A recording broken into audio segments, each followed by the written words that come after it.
Facciamo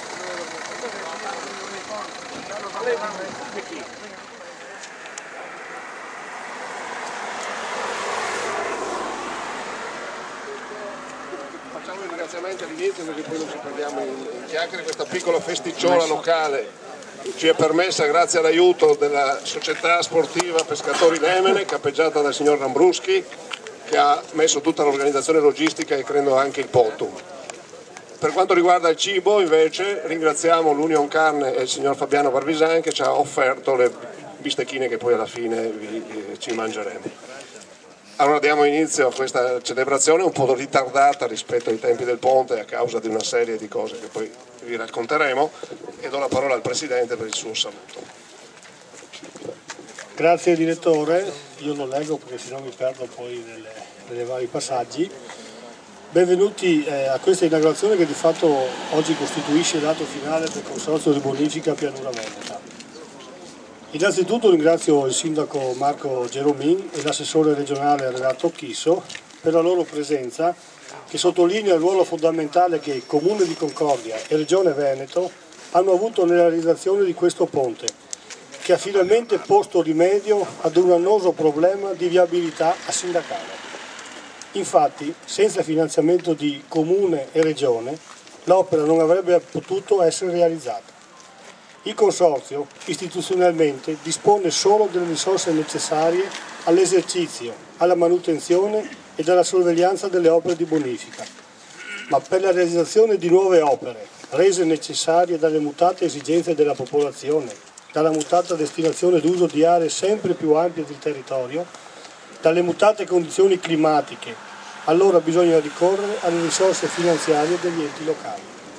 Il Consorzio, in tutta la sua storia, in questi ultimi anni in particolare, ha cercato di proporsi come punto di riferimento per le amministrazioni comunali, attento alle istanze che da queste ultime provengono, analizzandole, proponendolo, progetti e reperendo i fondi per la realizzazione delle soluzioni ritenute più idonee.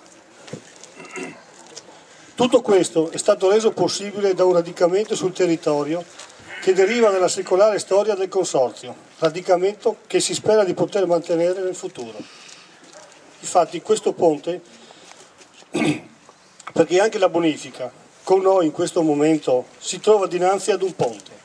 Questo ponte sono le elezioni di domenica 6 dicembre, che trasformeranno il nostro ente da ciò che conosciamo in qualcosa di nuovo, il Consorzio di Bonifica del Veneto Orientale, che sommato al San Donatese avrà un territorio di competenza di oltre 120.000 ettari.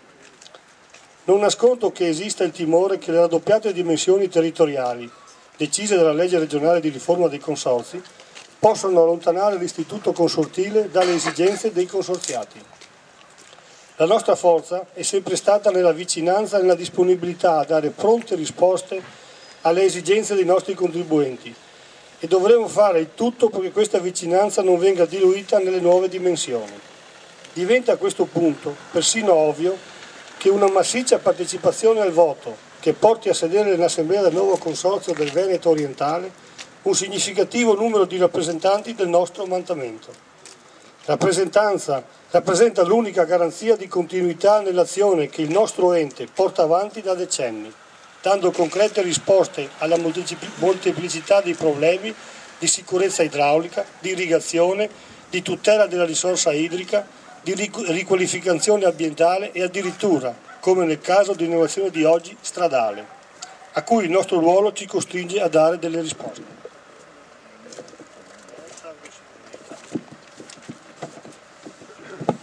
Ci stiamo muovendo verso un territorio sconosciuto e il modo migliore di affrontare questo viaggio è di portare con noi il solito bagaglio di conoscenze, passione e professionalità con cui il Pianura Veneta ha sempre fatto fronte alle necessità di questo delicatissimo territorio.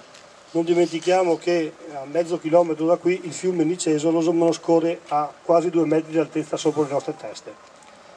Quindi se vogliamo che questo patrimonio non vada disperso, dobbiamo impegnarsi tutti a partecipare e far partecipare più elettori possibili al voto di domenica 6 dicembre. Ringrazio nuovamente le imprese, i tecnici del Consorzio e del Comune e quanti ai vari livelli sono stati impegnati per la costruzione di quest'opera. Grazie ancora a voi tutti.